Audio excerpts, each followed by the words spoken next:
Vikramshila IAS coaching institute 14 बीघा ऋषिकेश।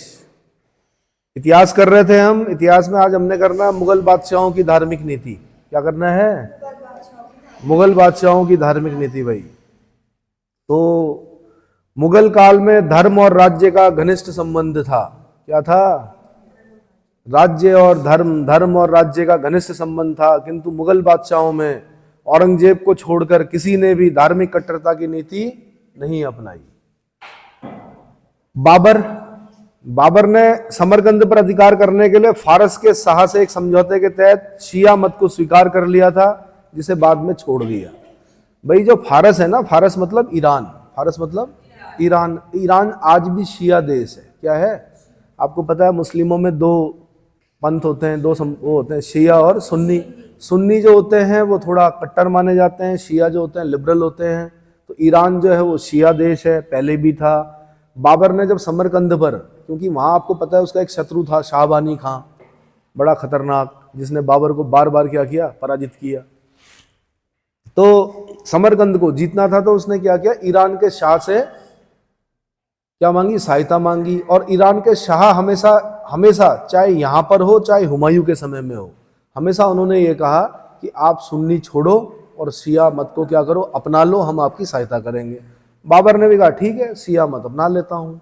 ठीक है, समरकंद को जीता। बहुत लंबे समय तक समरकंद पर शासन नहीं कर सका। उसके बाद उसने फिर शिया छोड़ा और फिर दोबारा क्या बन गया? सुन्नी बन गया। इतना समझ में आ गया?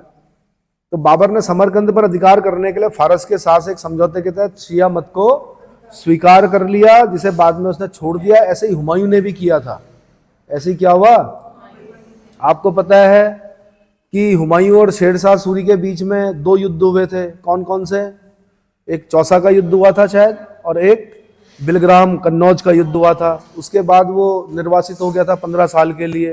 15 साल तक भिखारियों जैसा जीवन व्यतीत किया। उसके बाद उसने भी ईरान के शाह से क्या मांगी थी? सहायता मांगी थी। ईरान के शाह ने भी उसे यही कहा था, शिया बन जा, और जब तू राजा बन जाएगा तो अपने देश में शिया मत का क्या करना? प्रचार करना। भाई मरता क्या ना करता। उसने कहा हाँ ठीक है जी, मैं शिया बन जाता हूँ, मैं प्रचार करूंगा। बाद में वो ईरान का शाह मेरे ख्याल से मर गया, तो किसका शिया किसका सुन्नी, फिर दोबारा वो सुन्नी हो गए। है ना? काम खत्म, आदमी खत्म, काम खत्म। ठीक है। अब इतिहासकारों को देखिए ना कैसे लिखते हैं वो। यद्यपि बाबर ने खानवा और चंदेरी के युद्ध में जिहाद यानी धर्म युद्ध, जिहाद मतलब होता है इस्लाम खतरे में है, धर्म युद्ध का नारा दिया। किसमें? खानवा में भी दिया, चंदेरी में भी दिया, है ना। और गाजी मतलब होता है वैसे काफिरों को मारने वाला, लेकिन यहाँ पे बता रहे हैं कि योद्धा और धर्म प्रचारक। क्या बता रहे हैं? योद्धा और धर्म प्रचारक की उपाधि भी धारण की। उसने हिंदुओं से जजिया कर भी वसूला। क्या किया? जजिया कर भी वसूला। फिर भी वह धार्मिक मामलों में असहिष्णु नहीं था, इंटॉलरेंट नहीं था। क्या नहीं था? अब यह समझ में नहीं आता कि इंटॉलरेंट होता क्या है। भाई अगर इंटॉलरेंट की बात मैं कर रहा हूं, जजिया भी लगा रहा है, नॉन मुस्लिम पर लगने वाला कर जजिया, ठीक है, गाजी की उपाधि भी धारण कर रहा है, साथ में जिहाद का नारा भी दे रहा है, फिर भी बोल रहे हैं कि इंटॉलरेंट नहीं है। चलो इतिहास के हिसाब से पढ़ना पड़ेगा। वामपंथी इतिहासकारों ने जैसा लिखा वैसा ही पढ़ना पड़ेगा कि क्या बाबर धार्मिक मामलों में असहिष्णु नहीं था। बाबर सूफी मत में नक्शबंदी सिलसिले से संबंधित था। सूफी सिलसिलों में जितने भी सिलसिले हुए उसमें सबसे कट्टर सिलसिला कौन सा था? नक्शबंदी सिलसिला था भाई। कौन सा था? नक्शबंदी सिलसिला था, है ना। तो बाबर जो था वो किस सिलसिले को मानता था? नक्शबंदी सिलसिले को मानता था। ठीक है। ख्वाजा उबैदुल्ला अहरार का परम भक्त था। सूफी संत थे एक ख्वाजा उबैदुल्ला अहरार, उनका परम भक्त था कौन? बाबर। हुमायूं भी सूफी संतों से बहुत प्रभावित था। वह सूफियों की सत्तारी सिलसिले से संबंधित था। सूफियों में सिलसिले होते हैं, जैसे हिंदुओं में क्या होता है? वैष्णव संप्रदाय, शैव संप्रदाय, अलग अलग संप्रदाय होते हैं ना, अलग अलग लोगों की पूजा करते हैं। वैसे सूफियों में क्या होते हैं? सिलसिले होते हैं। जैसे मैंने आपको बताया था दारा शिको, उसकी बहन जहां आरा कादरी सिलसिले की थी।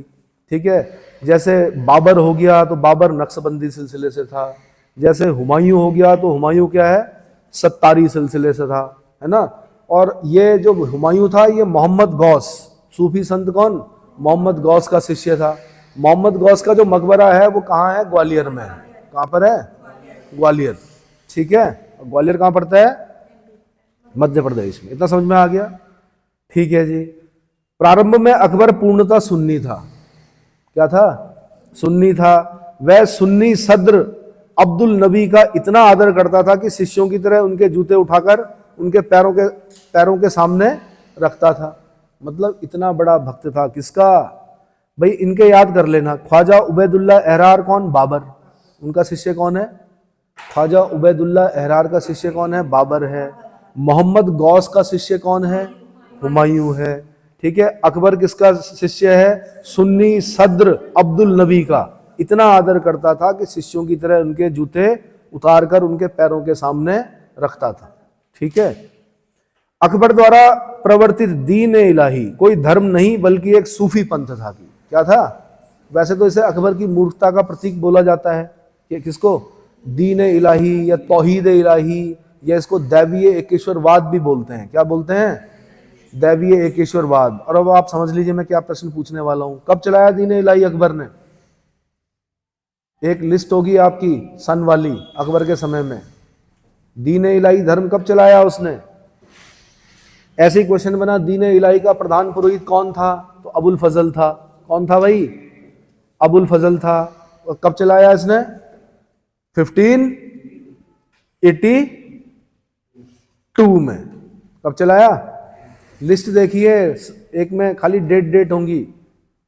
बुक सभी लोगों के पास है? डेट देखिए, डेट में होगा। दास प्रथा का अंत, तीर्थ यात्रा कर समाप्ति, जजिया कर समाप्ति, है ना। इबादत खाने की स्थापना, इबादत खाने में सबको क्या? प्रवेश, महजर। वहीं पर लास्ट में होगा दीन इलाही, तौहीद इलाही 1582। ठीक है। तो 1582। मेरे पूछने से पहले ढूंढ लिया करो। अब धीरे धीरे आप मोबाइल से किताबों पर ढूंढने लगे हो, ये बढ़िया बात है, अच्छे इंडिकेशन है। ठीक है। चलो जी, तो मैंने क्या बताया आपको? तौहीद इलाही। अच्छा, एक क्वेश्चन ये आया था कि एकमात्र हिंदू जिसने दीन इलाही को स्वीकार किया कौन था? राजा बीरबल, महेश दास। कौन? बीरबल खास आदमी था ना किसका? अकबर का। भाई बीरबल और अबुल फजल यही तो थे दो। वैसे तो और भी रहे होंगे, और दोनों क्या हुए? मर गए पहले ही अकबर से। बीरबल कब मरा? उत्तर प्रदेश वालों ने पूछा बीरबल की मृत्यु कैसे हुई? अफगान बलूचियों के विरुद्ध लड़ते हुए मारा गया बीरबल। किसके विरुद्ध लड़ते हुए मारा गया? यूसुफ जही भी बोलते हैं उनको। यूसुफ जहियों के विरुद्ध लड़ते हुए मारा गया, या अफगान बलूचियों के विरुद्ध लड़ते हुए मारा गया। यूसुफ जही समझ रहे हो आप? अफगान बलूची समझ रहे हो? बलूचिस्तान पता है पाकिस्तान में? पता है ना, बलूचिस्तान, बलोच। तो यूसुफ जही, भाई कोई क्रिकेटर भी है यूसुफ जही? क्या कोई क्रिकेटर है? नहीं, वो तो हमारे देश का है। यूसुफ जही है कोई? हाँ, तो यूसुफ जहियों के विरुद्ध लड़ते हुए मारा। मैं इसलिए बोल रहा हूँ, याद हो जाता है ऐसे में ना। यूसुफ जहियों के विरुद्ध लड़ते हुए मारा गया, या अफगान बलूचियों के विरुद्ध लड़ते हुए मारा गया। कौन? बीरबल। और अबुल फजल को मरवा दिया था किसने? जहांगीर ने। वीर सिंह देव बुंदेला के हाथों क्या करवा दिया था? उसका कत्ल करवा दिया था। दो दोस्त मर गए थे अकबर के पहले ही। ठीक है। चलो जी, फिर मैंने बताया आपको कि कोई धर्म नहीं था बल्कि एक सूफी पंथ था जिसके नियम सर्वधर्म समन्वय पर आधारित थे। जहांगीर के समकालीन मोहसिन फानी, कौन? मोहसिन फानी ने अपनी रचना दबिस्तान मजाहिब में पहली बार दीन इलाही को एक स्वतंत्र धर्म के रूप में प्रस्तुत किया। जहांगीर के समकालीन मोहसिन फानी ने अपनी रचना दबिस्तान मजाहिब में पहली बार दीन इलाही को एक स्वतंत्र धर्म के रूप में क्या किया? प्रस्तुत किया। इतना समझ में आ गया? ठीक है भाई। अकबर ने 1563 में तीर्थ यात्रा कर और 64 में जजिया कर को क्या कर दिया? समाप्त कर दिया। मैंने आपको एक फॉर्मूला बताया था, दातिज, दास प्रथा का अंत, तीर्थ यात्रा कर समाप्ति, जजिया कर समाप्ति, 62, 63, 64। 62, 63, 1562, 1563, 1564, दास प्रथा का अंत, तीर्थ यात्रा कर समाप्ति, जजिया कर समाप्ति। ठीक है। सामाजिक सुधार के क्षेत्र में अकबर ने दास प्रथा 1562 में बाल विवाह और सती प्रथा को समाप्त करने के आदेश दिया था, किंतु वह अंतिम रूप से औरंगजेब के समय में ही कठोरता के साथ बंद किया जा सका। देखो, अकबर भी चाहता था सती प्रथा बंद हो, अकबर भी चाहता था बाल विवाह बंद हो, अकबर भी चाहता था क्या, दास प्रथा क्या क्या हो, अंत हो। तो दास प्रथा तो हो गई थी लगभग लगभग, पर पूरी तरह से कभी भी समाप्त नहीं हो पाई इस देश में, ठीक है। लेकिन किसके समय में, औरंगजेब के समय में बाल विवाह और सती प्रथा क्या हो गई, बंद कर दी गई, ठीक है जी। जहांगीर के पुर्तगाली पादरी, जहांगीर ने पुर्तगाली पादरी फादर जेवियर, किनको, सेंट फादर जेवियर से ईसाई धर्म की शिक्षा ग्रहण की थी। जहांगीर ने ईसाई धर्म की शिक्षा किससे ग्रहण की थी, आंसर फादर जेवियर। एक सेंट जेवियर चर्च है कहीं, कहां है बताओ, सेंट जेवियर चर्च, क्या गोवा में है, गोवा में है, शायद नहीं, शायद की कोई गुंजाइश नहीं है। गोवा में है, गोवा की राजधानी पणजी, किस नदी के तट पर, मांडवी नदी के तट पर है। एक जुआरी नदी भी है गोवा में, थोड़ा सा भूगोल का छौंका है ना, मैप रीडिंग का।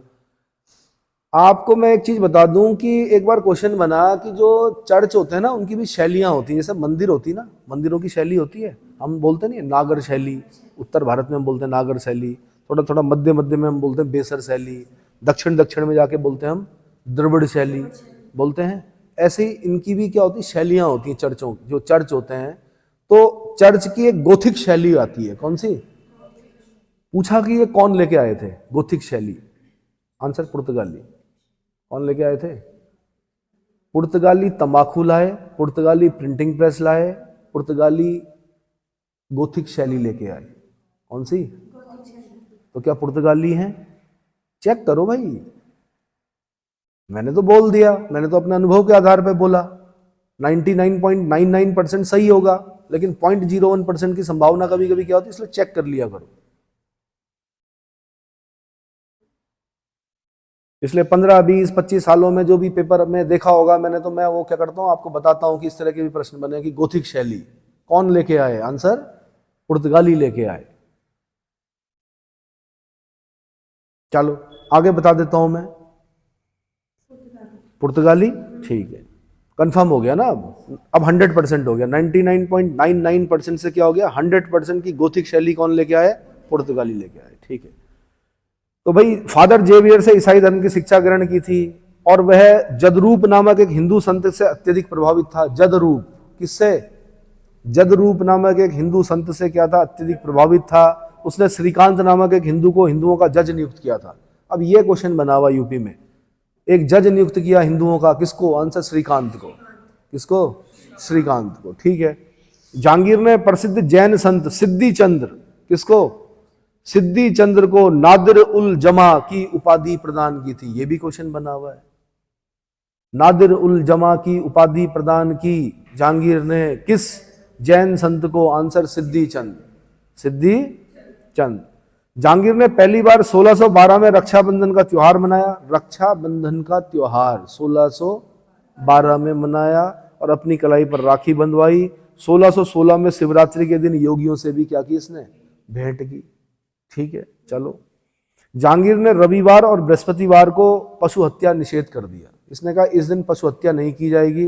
दरअसल क्या था कि रविवार को अकबर का जन्मदिन होता था और बृहस्पतिवार को इसका राज्यारोहण हुआ था, इसलिए उसने कहा 2 दिन क्या जीव हत्या नहीं होगी। रविवार को पापा जी के जन्मदिन के दिन अकबर के, और बृहस्पतिवार को जिस दिन मेरा राज्याभिषेक हुआ उस दिन भी कोई जीव हत्या नहीं होगी, ठीक है।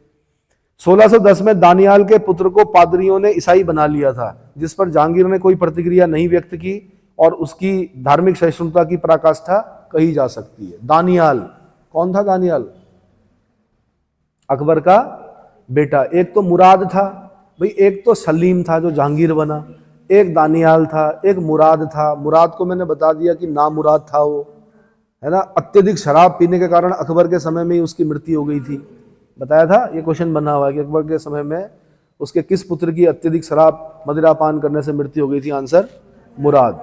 चलो जी, तो दानियाल के पुत्र वही पादरियों ने ईसाई बना लिया, लेकिन जहांगीर ने कोई प्रतिक्रिया व्यक्त नहीं की, तो हम बोल सकते हैं कि असहिष्णु था, कि ऐसा करके बताते हैं ये। जहांगीर ने जैनियों को अपने साम्राज्य से निष्कासन की आज्ञा दी, क्योंकि जैन संत मान सिंह ने घोषणा की थी कि उनका शासन 2 वर्ष से अधिक नहीं चलेगा, किसका, जहांगीर का। अब भाई कोई अगर किसी राजा को बोलेगा तू 2 साल से ज़्यादा नहीं रहेगा तो उसको तो निकाला जाएगा। तो जैनियों को इसने बाहर निकाल दिया, क्योंकि जैन संत थे मान सिंह, उन्होंने कहा 2 साल से ज़्यादा नहीं चलेगा, इसलिए चिढ़ गया जहांगीर और उसको जैनियों को बाहर निकाल दिया। जहांगीर ने अपने दरबार में काजी, मीर अदल, सद्र और इस्लाम धर्म के अन्य विद्वानों को सिजदा न करने की छूट दी। उसने कहा काजी लोग जो होते हैं, मीर अदल जो होते हैं, सद्र सुदूर जो होते हैं और इस्लाम धर्म के जो अन्य विद्वान होते हैं वो सिजदा नहीं करेंगे। मैंने आपको बताया था बलबन के समय से चली आ रही थी प्रथा सिजदा और पाइबोस, जो कि ईरान से कंसेप्ट उठाया था उसने। सिजदा मतलब पैर पे सिर झुकाना, पाइबोस मतलब पैरों को चूमना, और ये चल रहा था। तो फिर आगे चलकर शाहजहां इसको खत्म करता है, कहता है यार क्या बकवास है ये, पैरों पे सिर रख रहे हो, पैरों को चूम रहे हो, ये हटाओ इसको, 4 तस्लीम करो। क्या करो? 4 बार बस झुककर आदाब करते हैं ना, जैसे 4 बार, है ना, वैसे करो, बस इतना काफी है। हाँ जी, हाँ। तो जहांगीर ने अमीरों तथा मनसबदारों की जब्त संपत्ति का 1/4 भाग मस्जिदों के निर्माण में और इस्लामी शिक्षा पर खर्च करने की आज्ञा दी। उसने कहा मनसबदारों की जो संपत्ति जब्त की जाती है उसका 1/4 भाग मस्जिदों के निर्माण में और इसमें इस्लामी शिक्षा पर खर्च किया जाएगा। किंतु जहांगीर ने कभी कभी इस्लाम का पक्ष लिया। भाई क्या लिया? उसने रजौरी के हिंदुओं को दंड दिया, क्योंकि वो मुस्लिम लड़कियों के साथ विवाह करते थे, उन्हें हिंदू बना लेते थे। उसने कहा ये गलत है, इस्लाम के विरुद्ध है ना। कोई भी जो मुस्लिम लड़की होगी वो किसी हिंदू से तभी ब्याही जाएगी जब हिंदू क्या होगा? इस्लाम कबूल करेगा। अब यहाँ उल्टा हो रहा था, हिंदू जो बालक थे वो क्या कर रहे थे? मुस्लिम बालिकाओं के साथ विवाह करके उनको हिंदू बना रहे थे। तो जहांगीर ने उनको रजौरी के हिंदुओं को दंड दिया। दूसरा, कांगड़ा विजय के बाद उसने गाय कटवाई। क्या कटवाई? गाय कटवाकर जश्न मनाया। अजमेर में जो वाराह मंदिर है उसकी मूर्ति को उसने तालाब में फेंकवा दिया। वाराह मतलब वाराह अवतार हुआ ना। हाँ। शाहजहां, अब शाहजहां पे आते हैं। भाई शाहजहां ने प्रारंभ में उलेमाओं को प्रसन्न करने के लिए सिजदा प्रथा और पाइबोस को समाप्त करके उसके स्थान पर 4 तस्लीम प्रथा शुरू की। क्या की? 4 तस्लीम, 4 बार हाथ से क्या करना है ना, सलाम करना। मुगल काल यानी अकबर और जहांगीर के काल में मुगल सम्राट राजपूत राजाओं के राज्यारोहण के अवसर पर उनके मस्तक पर टीका लगाकर अपनी स्वीकृति देते थे, किंतु शाहजहां ने यह कार्य स्वयं न करके अपने प्रधानमंत्री को सौंप दिया। जैसे कोई राजपूत राजा था, जब उसका राज्याभिषेक होता था तो अकबर उसको टीका लगाता था और ये बोलता था कि भाई मैं ठीक है इसके राज्यारोहण को क्या करता हूँ, अपना समर्थन देता हूँ। जहांगीर भी करता था ऐसा, लेकिन शाहजहां ने कहा कि मैं नहीं करूँगा, टीका नहीं लगाऊंगा मैं इसके, किसके? राजपूत राजा के। कौन लगाएगा? मेरा प्रधानमंत्री लगाएगा। चलो, शाहजहां तीर्थ यात्रा कर को पुनः शुरू करना चाहता था, लेकिन काशी के एक विद्वान थे, ये यूपीपीसीएस का क्वेश्चन है भाई। किसका? यूपीपीसीएस में पूछा कि काशी के किस विद्वान के अनुरोध पर? कविंद्राचार्य। काशी के एक विद्वान थे, कौन? कविंद्राचार्य, है ना, जो कि मित्र भी थे किसके? शाहजहां के। उनके कहने पर उसने तीर्थ यात्रा कर लगाने की जो अपनी आज्ञा थी उसको क्या कर दिया? वापस ले लिया। तो कविंद्राचार्य याद रखना आपने। शाहजहां के समय कौन? कविंद्राचार्य। शाहजहां ने राज्य के कुछ भागों में, विशेषकर पंजाब, कश्मीर और गुजरात, जहां पर हिंदू और मुसलमान आपस में व्यापार करते थे, 1634 ईस्वी में उसे बंद करवा दिया। शाहजहां ने आमेर के कछवाहा राजा राज सिंह के पुत्र बख्तावर सिंह को इस्लाम स्वीकार करने के कारण 2000 रुपए नगद और एक सरोपा भेंट किया। किसको? कछवाहा राजा राज सिंह के पुत्र बख्तावर सिंह, आमेर के कछवाहा राजा। राजपूतों की भी श्रेणियां होती हैं। कौन से राजपूत हैं? कछवाहा राजपूत हैं। कौन से राजपूत हैं? है ना। तो आमेर के कछवाहा राजा राज सिंह के पुत्र बख्तावर सिंह को इस्लाम स्वीकार करने के एवज में 2000 रुपए दिए और एक सरोपा भेंट किया। कालांतर में दारा और जहांआरा के प्रभाव में आकर शाहजहां ने धार्मिक सहिष्णुता की नीति अपनाई, क्योंकि आपको पता है दोनों ही क्या थे? लिबरल थे। जहांआरा और दारा शिकोह कादरी सिलसिले से थे। किस सिलसिले से? कादरी सिलसिले, सूफी मत में कादरी सिलसिले से। दारा ने स्वयं को केशव राय मथुरा मंदिर के लिए एक पत्थर की वेदिका प्रदान की थी। केशव राय मंदिर है कहाँ पर? मथुरा में। सुने हो मथुरा वृंदावन? हाँ, मथुरा वृंदावन। तो वहां पर केशव राय मंदिर है, वहां पर दारा शिकोह ने क्या किया था? एक क्या पत्थर की वेदिका भेंट की थी। क्या की थी? भेंट की थी। औरंगजेब अपने प्रशासन का संगठन शरीयत के अनुसार करना चाहता था। उसने एक सच्चे मुसलमान का जीवन व्यतीत किया था। 1647 में बल्ख अभियान के समय युद्ध भूमि में जब युद्ध पूरे जोरों पर था, परंतु संध्या की नमाज का समय होते ही औरंगजेब अपने घोड़े से उतरा और युद्ध के मैदान में ही नमाज पढ़ने लगा। जिसे देखकर शत्रु की सेनाएं भी चकित रह गई, इसीलिए उसको जिंदा पीर कहा जाता है। क्या कहते हैं? जिंदा पीर कहते हैं। किसको? औरंगजेब को। औरंगजेब ने इस्लाम धर्म के नियमों का पालन करने के लिए अपने शासनकाल में महोत्सव, सदाचार निरीक्षक, अब आपको ये याद करना पड़ेगा महोत्सव कौन थे? सदाचार निरीक्षक थे। इनका काम था जनता पांचों टाइम नमाज अदा कर रही कि नहीं कर रही, जो कन्वर्टेड हिंदू जो मुसलमान बन चुके हैं वो पांचों टाइम नमाज अदा कर रहे कि नहीं कर रहे, इस्लाम के नियमों से चल रहे कि नहीं चल रहे। तो सदाचार निरीक्षक कौन? महोत्सव नामक अधिकारी नियुक्त किया। उसके काल में पहला महोत्सव जो था वो समरकंद का निवासी था, जिसका नाम था मुल्ला औजवाजीही। क्या नाम था? मुल्ला औजवाजीही, जो कि कहाँ का? समरकंद का निवासी था। समरकंद इसके परदादों की भूमि थी, किसकी? तैमूरलंग की। वहां से उस आदमी को लेके आया और उसको क्या किया? पहला महोत्सव नियुक्त किया। किसने? औरंगजेब। औरंगजेब ने अपनी धार्मिक नीति के कारण सिक्कों पर कलमा खुदवाना बंद करवा दिया। उसने कहा काफिरों के हाथ में जब कलमा जाता है तो अपवित्र हो जाता है, इसलिए सिक्कों पर कलमा खुदवाने की प्रथा का अंत किसने किया? आंसर औरंगजेब ने। झरोका दर्शन बंद कर दिया। उसने कहा ये इस्लाम विरुद्ध है। झरोका में क्या मतलब है? बार बार समझ भी गया था वो कि शाहजहां आया नहीं तो क्या हो गया? उत्तराधिकार का युद्ध हो गया। ठीक है। तुलादान, एक तरफ सोना मतलब सिक्के और एक तरफ राजा तोल के फिर गरीबों में बांट रहे। उसने कहा कोई तुलादान नहीं होगा अब, ये राजपूतों की प्रथा थी। इसकी तुलादान प्रथा को बंद कर दिया। नौरोज, उसने कहा ये तो फारस वालों का त्योहार है, नौरोज नए वर्ष पर मनाते हैं ईरान के लोग, हम नहीं मनाएंगे, इस्लाम में इसका कोई उल्लेख नहीं है। तो नौरोज भी क्या करवा दिया उसने? बंद करवा दिया। दरबार में नृत्य, संगीत, हिंदू त्योहार सब बंद करवा दिए। राजपूत राजाओं पर जो टीका लगाने का कंसेप्ट था वो भी क्या कर दिया इसने? बंद कर दिया। ठीक है। सिजदा पाइबोस, ये इसको इसने कहा ये शरीयत के विरुद्ध है, ये सिजदा पाइबोस नहीं चलेगा, ये ईरान वालों के कंसेप्ट है, इस्लाम में इसका क्या नहीं है? उल्लेख नहीं है। ये भी बंद कर दिया, है ना। ये सारी प्रथाएं बंद कर दी उसने। इतना समझ में आ गया।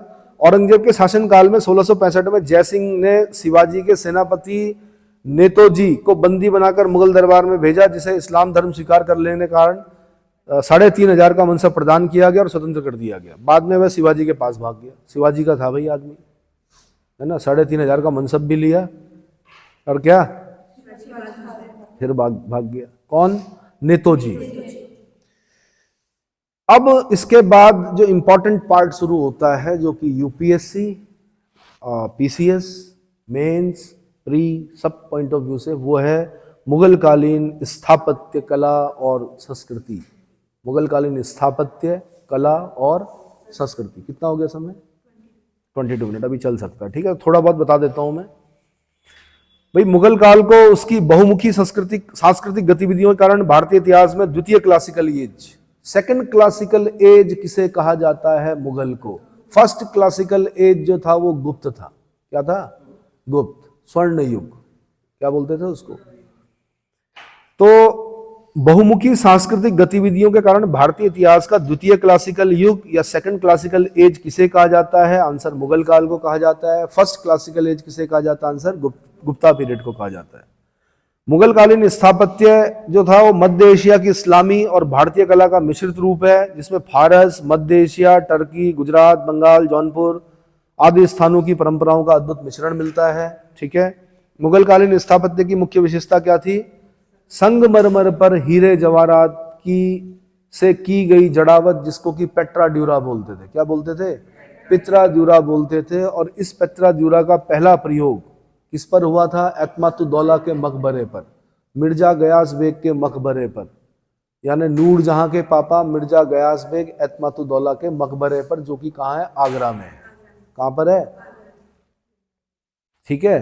तो एक विशेषता तो क्या थी कि हीरे जवाहरात से की गई जड़ावट किस पर? संगमरमर के पत्थरों पर, उसको बोलते हैं पित्रा ड्यूरा, इंग्लिश में बोलते हैं पेट्रा ड्यूरा। दूसरा था महलों तथा विलास भवनों में बहते पानी का उपयोग। बहते पानी का उपयोग ताजमहल के आगे भी देखा होगा आपने, ताजमहल में भी पेट्रा ड्यूरा का प्रयोग कर रखा। ताजमहल जब देखोगे आप तो मैंने कहा वो जो बेल है ना, अंगूर की बेलें जैसी लगती हैं, वो कुरान की आयतें हैं। और वो क्या है, अगर आप उसको अगर निकालोगे तो अंदर से प्रीशियस स्टोन जड़े हुए हैं। पहले प्रीशियस स्टोन जड़ा, उसके बाद उसकी घिसाई कर रखी है।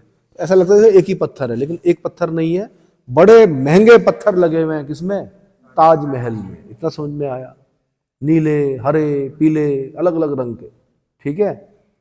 ताजमहल फोटो में अलग किस्म का दिखता है, जब सामने देखोगे तो ताजमहल बिल्कुल अलग है भाई। क्या है? हाँ। तो ताजमहल के आगे भी देखा होगा आपने पानी की एक नहर जैसी, कभी रहा होगा उसमें पानी रहा होगा, अब तो मेरे ख्याल से नहीं रहता उसमें, है ना। चलो, मुगल काल स्थापत्य कला की शुरुआत बाबर के समय से होती है। उसने पानीपत के निकट काबुली बाग में एक मस्जिद का निर्माण कराया। कहां पर? काबुली बाग में एक मस्जिद का निर्माण कराया। काबुली बाग की मस्जिद कहां पे बनाई उसने? पानीपत के पास। भाई first battle of Panipat 1526, Babur Ibrahim Lodi जीतने के बाद क्या करेगा? मस्जिद बनाएगा, है ना। तो काबुली बाग की मस्जिद कहां पर बनाई? पानीपत के निकट। पानीपत पड़ता है हरियाणा में। कहां पड़ता है?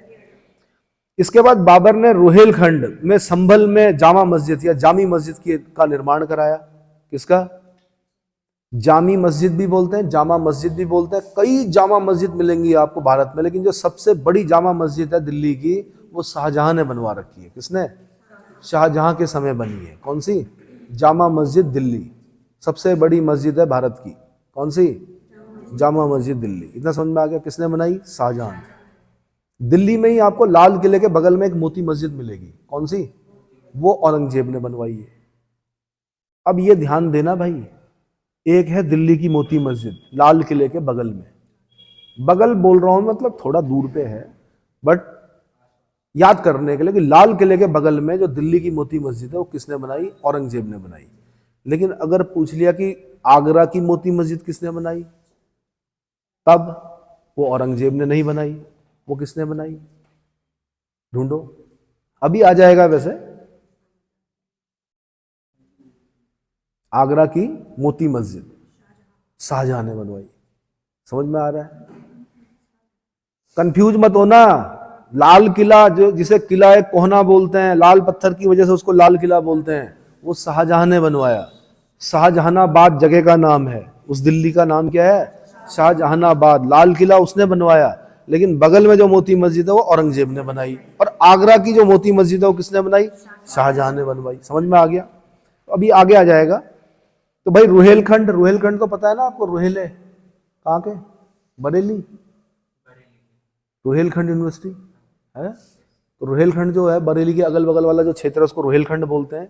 तो रुहेलखंड में संभल की जामी मस्जिद का निर्माण कराया।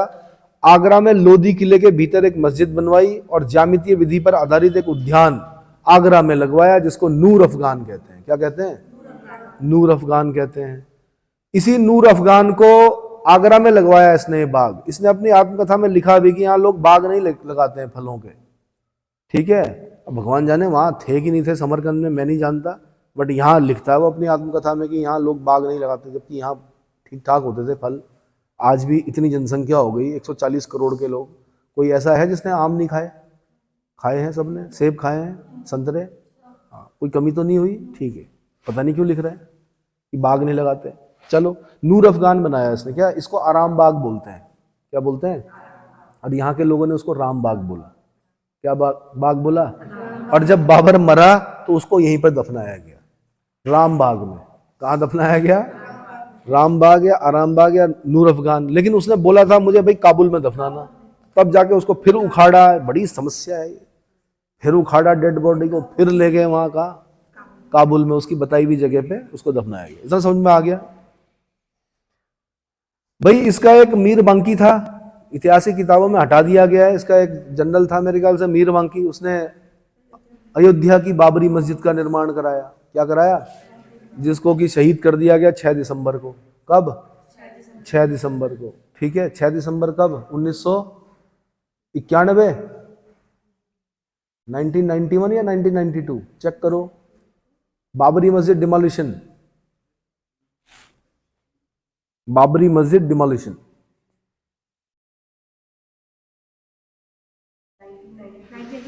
1992, 6 दिसंबर 1992। तो भाई अब रामलला विराजमान हो रहे हैं राम मंदिर में, तो भूल मत जाना, हो सकता है प्रश्न पूछे कि बाबरी मस्जिद डिमोलिशन कब हुआ था? 6 दिसंबर 1992। इतना समझ में आ गया? चलो जी, अब भाई अब आते हैं हुमायूं पे। हुमायूं ने 1533 में दिल्ली में दीनपना, क्या? दीनपना नामक नगर बसाया। दीन पनाह का मतलब होता है विश्व का शरण स्थल। क्या होता है? विश्व का शरण स्थल, जो आज क्या है, पुराने किले के नाम से विख्यात है। अब ये ध्यान देना भाई कि क्या हुआ कि दीन पनाह बसाया किसने? हुमायूं ने। अब हुमायूं बाद में आपको पता है चौसा बिलग्राम के बाद 15 साल के लिए हो गया क्या? भिखारी, भिखारियों जैसा जीवन व्यतीत किया। इस बीच 5 साल तक रहा यहाँ पे शेरशाह, क्योंकि शेरशाह सूरी ने हराया ना हुमायूं को। तो शेरशाह सूरी ने क्या किया? दीन पनाह के अंदर के कई भवनों को क्या किया? तोड़ा, और वहां पर क्या किया? नए भवन बनाए। तो जो पुराना किला है, पुराना किला जब पूछेगा आपसे किसने बनाया, आंसर शेरशाह सूरी। किसने बनाया? और पुराने किले के अंदर एक मस्जिद है, वहां से भी क्वेश्चन पूछा हुआ, जरा एक बार बता दो। एक दिन पहले भी पूछा था मैंने आपसे, कौन सी मस्जिद? वो भी क्वेश्चन पूछा हुआ। पुराना किले के अंदर एक मस्जिद है, उसका नाम बताना आपने। और एक चीज और बनाई उसने, शेर मंडल लाइब्रेरी। क्या बनाई? शेर मंडल नामक एक भवन बनाया शेरशाह सूरी ने, दीन पनाह के अंदर ही। अब जब हुमायूं वापस आया ना, राजा बना, तो उसने उसे अपनी लाइब्रेरी बना दी। लाइब्रेरी मतलब पढ़ने का शौक था कि हुमायूं को, और वहीं से पढ़कर वहीं से सीढ़ियों से नीचे उतर रहा था, वहीं से गिर के मरा। तो शेर मंडल की सीढ़ियों से गिर के मरा कौन? हुमायूं। अब पुराना किला मैंने पूछा आपसे कि किसने बनाया? शेरशाह सूरी ने। अब मैंने कहा पुराना किला के अंदर एक मस्जिद है, किला ए कोहना मस्जिद। तो उसने देखो ना कैसे क्वेश्चन पूछा यूपी वालों ने कि किला ए कोहना मस्जिद दिल्ली में किस किले के भीतर है? आंसर पुराने किले के, पुराना किला के। इतना समझ में आ गया? अच्छा, हुमायूं ने हिसार जिले में फतेहाबाद नामक स्थान पर फारसी शैली में एक मस्जिद का निर्माण किया। हिसार समझ रहे? हरियाणा। हिसार कहाँ? हरियाणा। फतेहाबाद समझ रहे हो? पहुंच पा रहे हो? अरे हिसार के अगल बगल पड़ता फतेहाबाद। फतेहाबाद में फारसी शैली मतलब ईरानी शैली में क्या किया? एक मस्जिद का निर्माण करवाया। ठीक है जी। अब आ गया शेरशाह। शेरशाह सूरी ने क्या किया? दिल्ली पे अधिकार किया, शेरगढ़ या दिल्ली शेरशाही नामक नए नगर की स्थापना की। दिल्ली शेरशाही, दिल्ली या शेरगढ़, शेरगढ़ आज भी है वहां, क्या है? यद्यपि इसके अवशेषों के रूप में अब लाल दरवाजा और खूनी दरवाजा देखने को मिलता है। तो लाल दरवाजा और खूनी दरवाजा ये किसके समय बने थे? आंसर शेरशाह सूरी के समय बने थे। किसके समय बने थे? शेरशाह। 1542 में शेरशाह ने दिल्ली में पुराने किले के अंदर किला ए कोहना नामक मस्जिद का निर्माण करवाया। पुराना किला भी बनवाया, साथ में किला ए कोहना मस्जिद का निर्माण भी करवाया, और उसी परिसर में शेर मंडल नामक एक अष्टभुजाकार 3 मंजिला मंडप का निर्माण कराया। यही अष्टभुजाकार मंडप जिसे कि क्या बोल रहे हैं? क्या बोल रहे हैं भाई? शेर मंडल, है ना? इसी को बाद में हुमायूं ने अपनी लाइब्रेरी बनाया। देखो मरने के बाद भी नहीं छोड़ा शेरशाह सूरी ने, शेर मंडल लाइब्रेरी से गिरा वो सीढ़ियों से। समझ में आया? हाँ, कुछ लोग होते हैं मरने के बाद भी नहीं छोड़ते। ठीक है। एक पति पत्नी थे, कहानी सुना दूं थोड़ा सा बीच में हंसने के लिए। पति पत्नी थे, दोनों के बीच में नहीं बनती थी, बूढ़े थे, होता है कई बार बुढ़ापे में नहीं बनती है। अब बूढ़े जी क्या हो गए? चल बसे। ठीक है। तो सारे लोग आए, तो जो बूढ़ी महिला थी वो बैठी हुई थी, ऊपर फोटो टंगी हुई थी। किनकी? किनकी भाई? तो सभी लोगों ने बोला चलो अब आप चैन से रहोगे, अब आप कम से कम उनकी पेंशन खाओगे आराम से, है ना? तब तक क्या हुआ? फोटो गिरी और बूढ़ी महिला के सिर पे गिरी, चोट लगी और बूढ़ी महिला भी क्या, कुछ लोग बताया जाता है कि कुछ लोग मरने के बाद भी क्या नहीं करते? चैन से रहने नहीं देते। ठीक है। तो ऐसे ही शेरशाह सूरी ने हुमायूं को चैन से नहीं रहने दिया भाई। बेचारा वापस आया था 15 साल बाद, एक साल भी नहीं रह पाया राजा दोबारा। और फिर क्या हो गया? शेर मंडल की लाइब्रेरी से गिर के, जिस तरह तमाम उम्र वो गिरते पड़ते चलता रहा, उसी तरह वो गिरते पड़ते ठोकर खाकर क्या हो गया? इस दुनिया से विदा हो गया। ठीक है। चलो,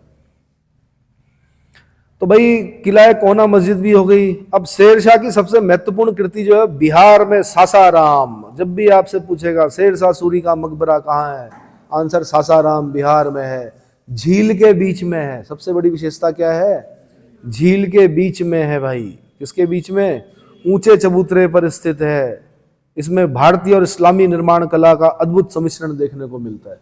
देखो ना, कुछ भी कर ले इंसान, कहीं भी जा ले, लेकिन लास्ट में क्या उसने क्या बोला होगा? उसने कहा होगा कि मुझे वहीं दफनाना भाई, जो मेरी कर्म भूमि रही है। तो उसकी कर्म भूमि कहाँ थी? बिहार। भाई बिहार का ही तो था शेरशाह सूरी, है ना। बचपन का नाम क्या था इसका? फरीद खां। वो तो शेर को मारा इसलिए शेर खां बन गया हो, फिर बाद में शेर शाह बन गया, है ना। लेकिन है इसका नाम क्या? फरीद। तो इसने बोला होगा कि भाई मुझे वहीं दफनाना, तो इसने अपना, ये राजा लोग पहले बना देते थे अपना मकबरा कि जब मरेंगे तो यहां दफनाना, ठीक है। तो सासाराम बिहार में क्या भाई? मकबरा किसका? शेरशाह सूरी का। भारतीय और इस्लामी निर्माण शैली का अद्भुत सम्मिश्रण देखने को मिलता है। अब आया जी अकबर। कौन? अकबर के शासन काल में बनी पहली इमारत। अब देखो, ये प्रश्न यूपीएससी का रहा है। किसका? कि अकबर के काल में बनी पहली इमारत। आंसर हुमायूं का मकबरा। आंसर हुमायूं का मकबरा दिल्ली में। भले ही उसकी वाइफ बना रही है, हुमायूं की वाइफ बना रही है, लेकिन मैंने कहा बन किसके समय रहा है? अकबर के समय। इतना समझ में आ गया। यद्यपि इसके निर्माण में उसका कोई हाथ नहीं था, इसे क्योंकि हुमायूं की पत्नी बनवा रही थी, इसलिए हम बोल सकते हैं कि बनाने में कोई योगदान नहीं। लेकिन अकबर के समय में बनी पहली मुगलकालीन इमारत जो है वो क्या है? हुमायूं का मकबरा, जो कि दिल्ली में है। इतना समझ में आ गया। और ये भी ध्यान रखना कि हुमायूं के मकबरे के अगल बगल बहुत सारे राजकुमारों को दफना रखा है। क्या कर रखा है? एक बार क्वेश्चन पूछा यूपी वालों ने, कितने राजकुमारों को दफना रखा है? तो भाई जो हमने देखा तो बहुत सारी है वहां तो कब्रें, लेकिन जो आंसर था वो क्या था? मेन राजकुमारों के नाम पूछे होंगे, क्योंकि जब लेटर मुगल्स मरते हैं ना, कभी रफीउद्दर्जात, कभी रफीउद्दौला, पता नहीं कौन कौन मरते हैं ये, जिनको सैयद ब्रदर्स क्या करते हैं? गद्दी पर बिठाते हैं, कुछ समय बाद पता चलता है मर गए, किसी को बीमारी हो गई, किसी को कुछ हो गया, तो उनको हुमायूं के मकबरे के पास दफनाया जाता है। और एक क्वेश्चन और आता है कि बहादुर शाह जफर को कहां पर कैद किया गया था? हुमायूं के मकबरे में। यानी बहादुर शाह जफर जो अंतिम मुगल सम्राट है, भागते भागते अंग्रेजों के डर से कहाँ गया हो? हुमायूं के मकबरे में, वहां पे कैद किया गया उसको। कहां पर? हुमायूं के। और अगर कभी पूछेगा आपसे कि ताजमहल किसकी नकल है, तो हुमायूं के मकबरे की नकल है। किसकी नकल है? जब आप हुमायूं का मकबरा देखोगे और उसके बाद जब आप ताजमहल देखोगे, आपको ये लगेगा यार मैंने ये देखा है कहीं पहले। तो हुमायूं का मकबरा बस ये है कि संगमरमर से नहीं बना हुआ है, ताजमहल संगमरमर से बना हुआ, चार तरफ चार मीनारें हैं, है ना। ठीक है,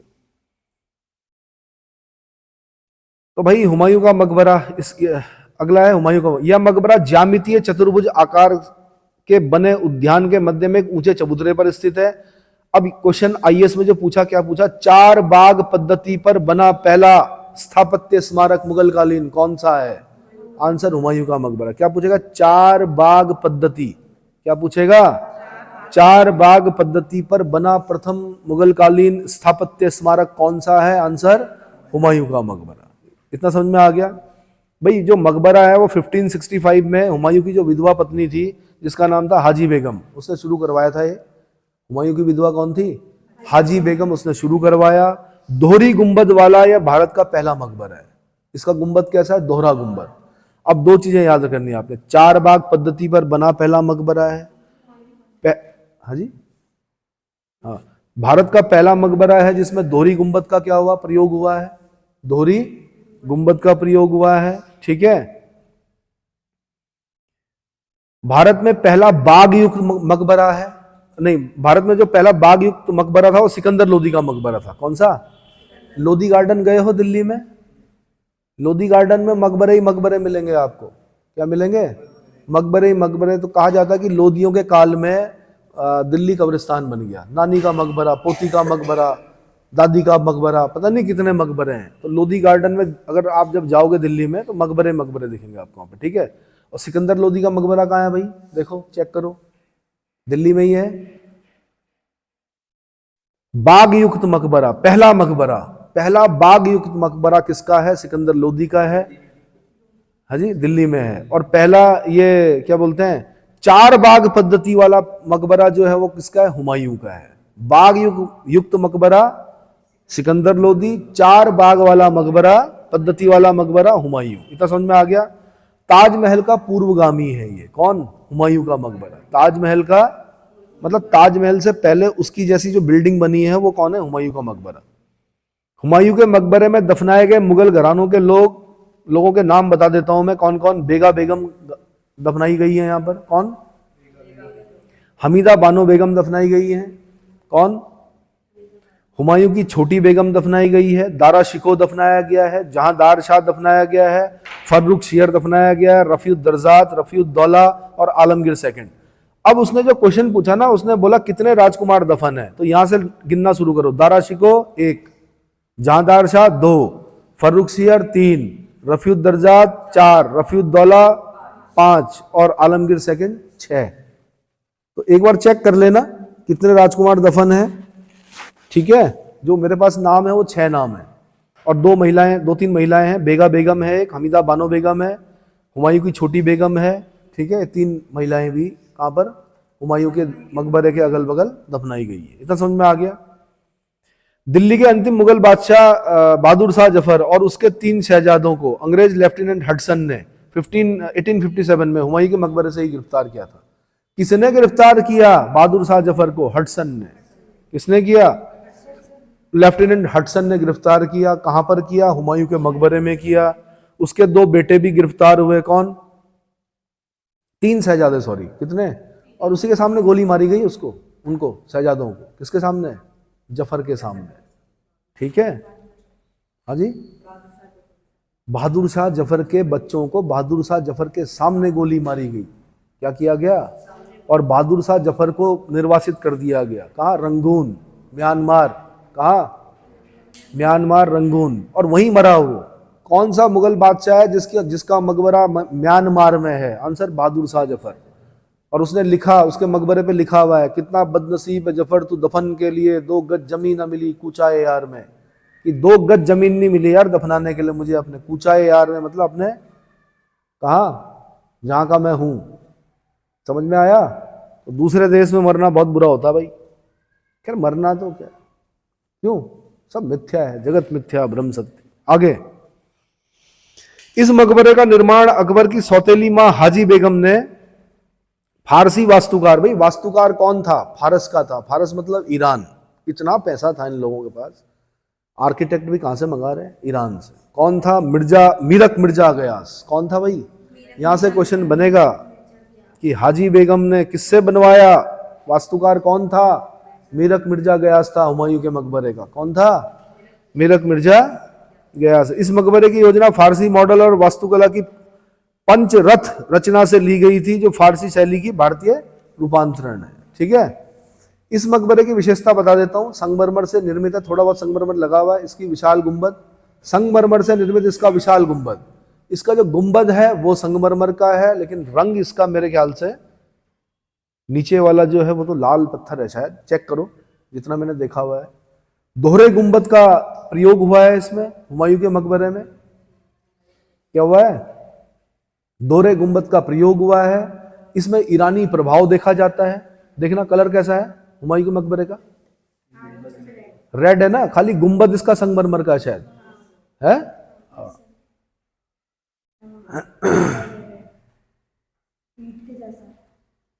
हाँ, ईंट जैसा कलर, लाल बलुआ पत्थर से बना होगा ना वो।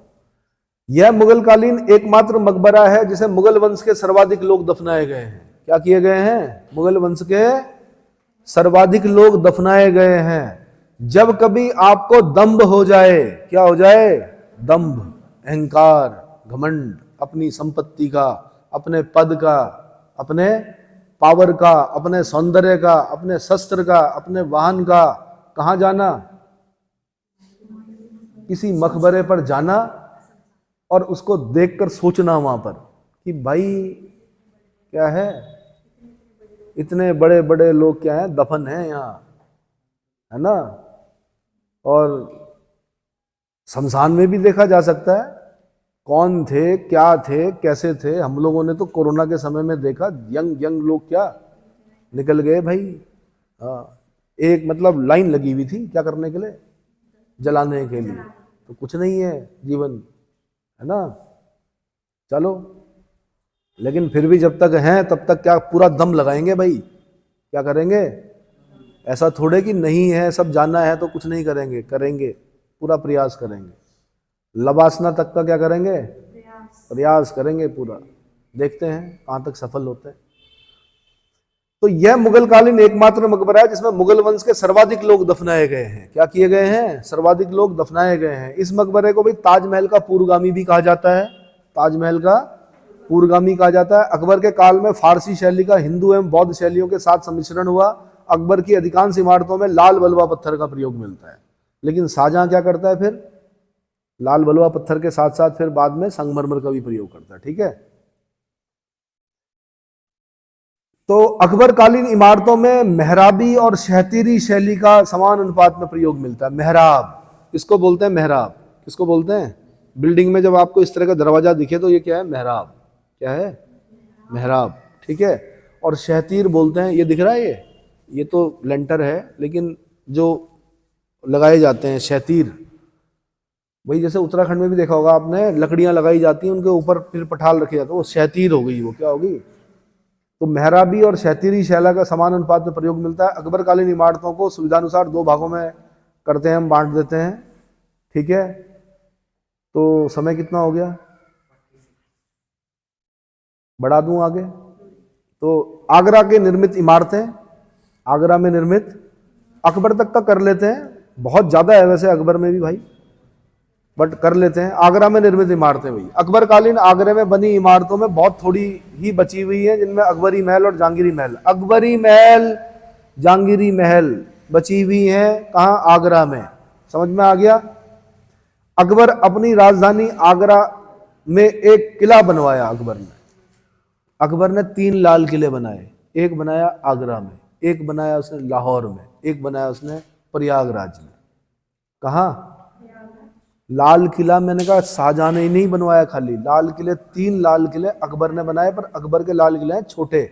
छोटे भी क्या हैं, मेरे ख्याल से खंडर हो चुके हैं। प्रयागराज वाला भी शायद खंडर ही हो चुका है, मतलब वैसा नहीं रहा। और शायद सेना रहती है, कौन रहती है, जितना मुझे ध्यान है, आज से 20-22 साल पहले, 25 साल पहले, जब मैं एसएसबी देने गया था इलाहाबाद, तो वहाँ पर हल्का फुल्का ध्यान है मुझे कि मैंने ऐसा किसी ने बताया था शायद कि सेना रहती है वहाँ पे, शायद। ऐसी आगरा में भी शायद सेना रहती है, मतलब अगल बगल। ठीक है, तो आगरा का लाल किला, प्रयागराज इलाहाबाद का लाल किला और लाहौर का लाल किला, तीनों किसने बनाए? अकबर ने बनाए। लाहौर का लाल किला सबसे सुंदर बनाया उसने। ठीक है, ठीक है भाई। तो आगरे के दुर्ग में जहांगीरी महल की नकल ग्वालियर के मानसिंह महल से ली गई है। किससे? आगरा में जो उसने जहांगीरी महल बनवाया वो किसकी नकल है? आंसर ग्वालियर के मानसिंह महल की नकल है। इस महल में हिंदू और इस्लामी परंपराओं का समावेश मिलता है। अकबरकालीन इमारतों में गुंबदों के प्रयोग से बचने का प्रयास किया गया है। गुंबदों के प्रयोग से बचने का, अब गुंबद बनाना भाई बहुत कठिन होता है। हर की पैड़ी पे भी जाएंगे अगर आप, हर की पैड़ी हरिद्वार में, तो वहां पर भी आपको एक मंदिर दिखाई देगा, शायद राजा मानसिंह ने बनवाया था वो, किसने, लेकिन वो मुगल शैली में है वो मंदिर। उसका गुंबद आप देखेंगे तो कैसा है, इस्लामिक शैली में बना हुआ हो। हर की पैड़ी पे ध्यान देना आप कभी जाके, ठीक है। हर की पैड़ी कहाँ? हरिद्वार। और अकबर के लिए गंगा जल जाता था हरिद्वार से, क्या जाता था?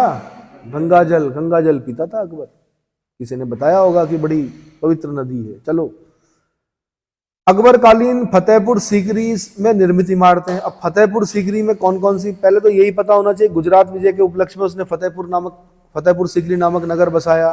क्यों बसाया वहीं पर फतेहपुर सीकरी नामक नगर? क्योंकि वहां पर शेख सलीम चिश्ती की दरगाह थी। क्या थी? बुलंद दरवाजा भी मिलेगा आपको वहीं कहीं अगल बगल, ठीक है। तो अकबरकालीन फतेहपुर सीकरी की जो क्या है इमारतें हैं,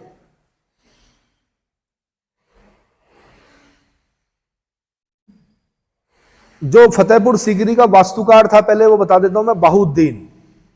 वाहुद्दीन अकबर स्वयं था। सीकरी का मुख्य वास्तुकार वाहुद्दीन अकबर स्वयं था।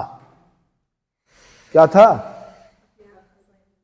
अकबर स्वयं था। फतेहपुर सीकरी के भवनों की मुख्य विशेषता चापाकार व धरणिक शैलियों का समन्वय। अब देखो ये कठिन लगती है चीजें, लेकिन मैंने कहा ये बड़े पेपरों में पूछी जाती है। चापाकार और धरणिक शैलियों का समन्वय देखने को मिलता है कहाँ? फतेहपुर सीकरी के भवनों में, और वो उसकी मुख्य विशेषता है।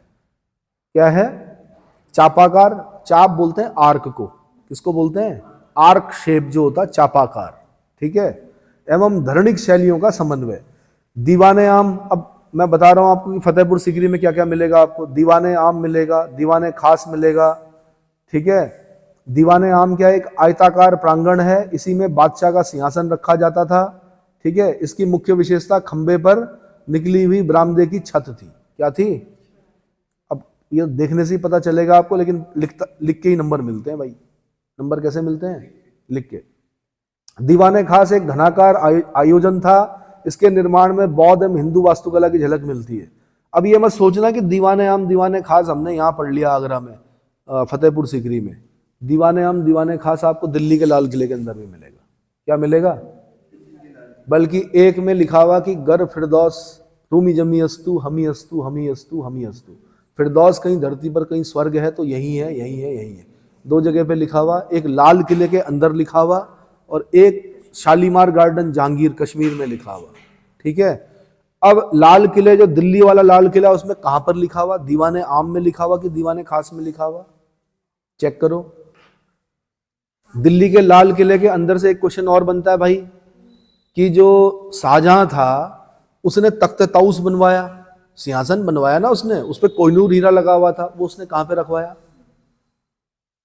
अच्छा कहां पे रखवाया? सोचो, दिमाग लगाओ तो। दीवाने आम में रखेगा, दीवाने खास में रखेगा? क्यों? आम में, ताकि सब देखें। सब देखें? मेरे ख्याल से तो ये होना चाहिए, एक बार चेक कर लो तख्त ताउस कहां था और ये लाइन कहां थी।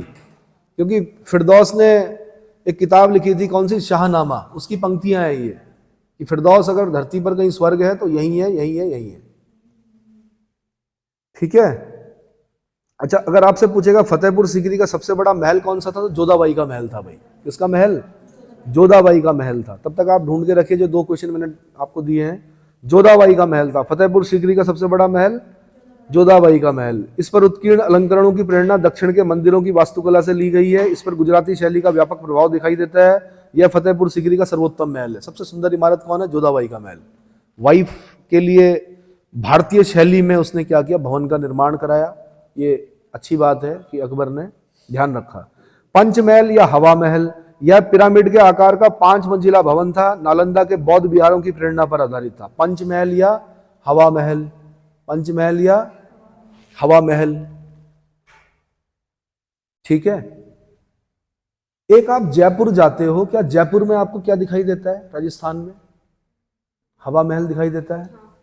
रानियों के लिए था वो, वहां से वो जालीदार जालियां लगी हुई हैं पत्थर की, वहां से वो लोग बाहर देखते थे आते जाते लोगों को एंटरटेन करने के लिए, है ना, ठीक है। यहां पर भी पंचमहल और हवा महल है। पिरामिड के आकार का है, 5 मंजिला है। कितना है? 5 मंजिला है। नालंदा के बौद्ध विहारों की प्रेरणा पर आधारित है। अगला है जामा मस्जिद, फतेहपुर सीकरी की सबसे प्रभावपूर्ण इमारत थी। इस फतेहपुर का गौरव, इसे फतेहपुर का गौरव कहा जाता था। संगमरमर की निर्मित इस मस्जिद में फर्ग्यूसन ने पत्थर में रूमानी कथा कहा है। जामा मस्जिद को, फतेहपुर सीकरी की जामा मस्जिद को जो फर्ग्यूसन है उन्होंने क्या कहा है?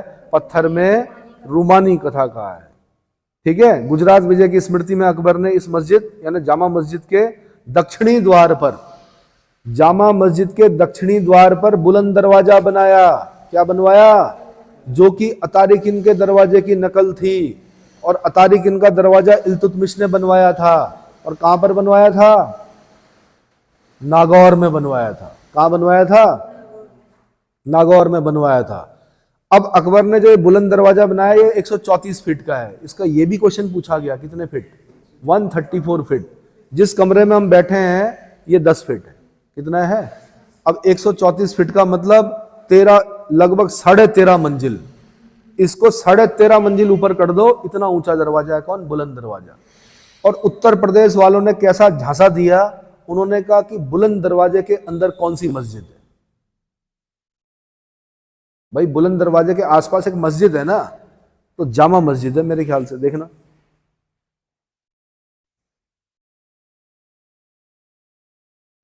तीन क्वेश्चन दे दिए मैंने आपको ढूंढने के लिए, 2 ढूंढ लिए। दीवाने खास में क्या है? हमी अस्तु हमी अस्तु हमी अस्तु, ये दीवाने खास में लिखा हुआ। और जो आपका वो सिंहासन था, कौन सा? तख्त ताउस वो कहां पर था? पक्का दीवाने खास। इसमें मुझे संदेह है, अभी एक बार चेक कर लीजिए। और तो भाई बुलंद दरवाजा बनवाया, लाल बलुआ पत्थर का निर्माण किया गया है। यह ईरान से ली गई अर्ध गुंबदीय शैली में बना हुआ है, अर्ध गुंबदीय शैली में बना हुआ है। 1585 में अकबर ने फतेहपुर सीकरी के स्थान पर लाहौर में निवास करने लगा और वहां पर उसने लाहौर के किले का निर्माण करवाया। मरियम का महल को सुनहरा आवास और स्वर्ण महल भी कहा जाता था। ठीक है भाई, अब बहुत सारा है अभी, पर फिर भी मैं बता देता हूँ। फतेहपुर सीकरी में स्थित शेख सलीम चिश्ती की दरगाह के प्रांगण में इस्लाम शाह यानी शेख सलीम चिश्ती के पौत्र के मकबरे की यह विशेषता है कि इसमें पहली बार वर्गाकार मेहराब का प्रयोग देखने को मिलता है। वर्गाकार मेहराब कहीं नहीं दिखता है, लेकिन यहां पर दिखता है पहली बार। कहाँ? इस्लाम शाह जो कि शेख सलीम चिश्ती का पौत्र था, उसके मकबरे में वर्गाकार मेहराब का क्या दिखता है? प्रयोग दिखता है। यूपीएससी प्रश्न होते हैं ऐसे, होते थे, होते हैं। अपने शासनकाल के अंतिम समय में अकबर ने इलाहाबाद में 40 स्तंभों वाले एक विशाल किले का निर्माण करवाया। क्या किया? 40 स्तंभों वाले एक विशाल किले का निर्माण करवाया। अबुल फजल ने अकबर की स्थापत्य कला में अभिरुचि की प्रशंसा करते हुए कहा कि उसने आलीशान इमारतों की योजना बनाई और अपने मस्तिष्क एवं हृदय की रचना को पत्थर एवं मिट्टी की पोशाक पहनाई। ठीक है। इसके अतिरिक्त अकबर ने अनेक इमारतों का निर्माण करवाया, जिसमें तुर्की सुल्ताना का महल, बहुत इंपॉर्टेंट, तुर्की सुल्ताना का महल, खास महल, मरियम महल, बीरबल महल, ये प्रमुख थे। मरियम महल में मुगल चित्रकारी के विषय में जानकारी मिलती है। तुर्की सुल्ताना का महल इतना सुंदर था कि पर्सी ब्राउन ने, यहां से क्वेश्चन बना है भाई, पर्सी ब्राउन ने किसे स्थापत्य कला का मोती का आंसर? तुर्की सुल्ताना का महल, तुर्की सुल्ताना का महल। फतेहपुर सीकरी किसी महान व्यक्ति के मस्तिष्क का प्रतिबिंब है, कौन कहता है? फर्ग्यूसन कहता है। कौन कहता है? फर्ग्यूसन कहता है। उसके बाद अब हम पढ़ेंगे आगे चल के जहांगीर के समय में। अभी बहुत सारी इमारतें ऐसी हैं जो मैंने नहीं बताई है, डिटेल नहीं बताया है मैंने, मोटा मोटा जिसे बोलते हैं, इस पुस्तक के हिसाब से मैंने बता दिया। इससे भी डीप होता है, और ज़्यादा पढ़ना पड़ता है, डेप्थ तक जाना पड़ता है। ठीक है, तो उसको फिर किसी और समय में